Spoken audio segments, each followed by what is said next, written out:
Welcome back, Sebastian here. So time for my mid-season review for Ferrari. So for Ferrari, it's definitely been an up and down 2024. Unfortunately, a bit more down recently. But of course, they're in a very, very tight fight in that Constructors' Championship, that battle.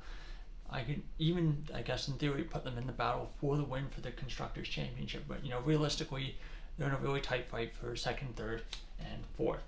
Now, taking a look at their two drivers, Charles Leclerc, Carlos Sainz. Of course, you also had Oliver Behrman as well for that one race, but it was only one race, so again, not included in this video.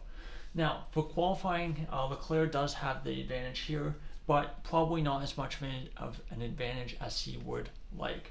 Qualifying head-to-head 8-5 advantage, median qualifying delta 0.008 seconds, so 8 thousandths of a second, almost nothing there.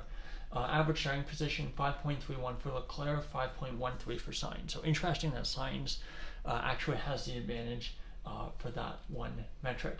Average finishing position for Leclerc 4.73, for Sainz 4.40.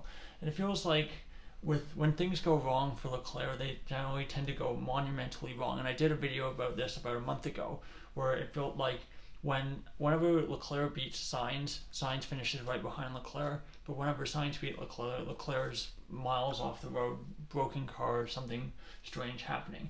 And again, that's kind of what you're seeing here. But that being said, for points, for the races where they've actually both been competing that weekend, Sainz does lead 162 to 161, but of course, Charles does have those extra 16 points that he got in Saudi Arabia. So of course, Leclerc third in the Drivers' Championship, and Sainz is in fifth. In terms of how I feel they've done this year, on my power rankings, for their average, Leclerc is 6.2, so tied for third with George Russell, and for Sainz 7.0, which is 6. So again, a bit interesting that despite Sainz being ahead on these average starting position, finishing position, points, metrics, I do feel like Leclerc's been a slightly better driver this year. But that being said, I do think it's been very, very close. Again, it feels like a lot of Leclerc's weekends where he's had no points, a lot of it has been things completely out of his control, which again, in my power rankings, I don't really hurt him as much when it's things that are, completely outside of your control. For points what I've expected though, again, a bit of a similar situation. For Leclerc, negative 13.84 or 92%. And for Sainz, positive 7.12 or 105%. So for the Sainz, getting more points than expected. For Leclerc, getting slightly less points than expected. Again, similar situation to yesterday with Russell. For Leclerc, you can definitely point to a lot of bad luck. Certain reliability issues as well. That is definitely bringing that number down. But for Sainz, again, I think he's had a very good season. And again, doing a little bit better than expected based on the results of the model. In terms of podiums and wins, both of them have one win. For Sainz, Australia, for Leclerc in Monaco. For podiums, Leclerc 6, and for Sainz only 5. So again, one less podium than his Monegasque teammate. Now, looking at Ferrari, the constructors, again, this is part of where this narrative of being so up and down, so inconsistent really comes from. 2021, again, last year of the old regulations, it was kind of a comeback year after the disaster of 2020. Ended up third in the constructors, 325.5 points. Average pole gap 0.671 seconds. So again, miles off of Mercedes and Red Bull, but again, they were still the third best team.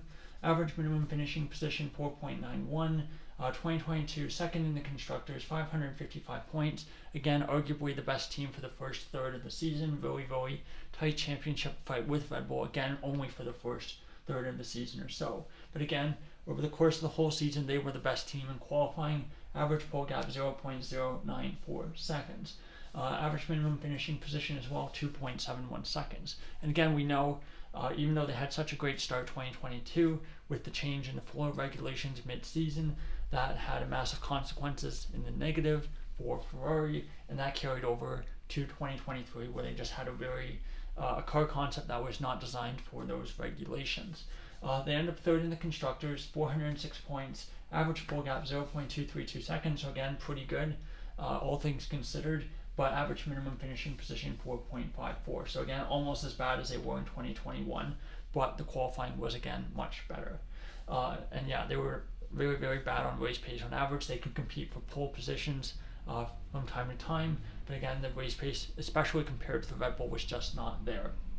2024, so far third in the championship, but again, Mercedes are going to be breathing down their neck if kind of the pace that they've had the last 3 or 4 months continues as it is. 345 points so far, average pole gap 0.352 seconds. So again, interesting that despite the fact that they're definitely going to get more points than last year, the qualifying performance is on average actually worse than last year. Average minimum finishing position 3.09. So again, not much worse than 2022, and again, much better than 2023 or 2021. But again, that's something that's been trending in the wrong direction with kind of the upgrades that they've brought recently, and with Mercedes and McLaren's kind of push forward. Now, looking at the development race, comparing the numbers for average starting position and finishing position compared to the first 6 races, we can see for starting position, Leclerc 5.31 now. It was 4.43 after the first 6 races. For Sainz 4.29, 5.13 after the first 6 races. So again, so again, you can see again in qualifying, they've definitely taken a step backwards. They're almost qualifying almost a position worse now, even including those first 6 races.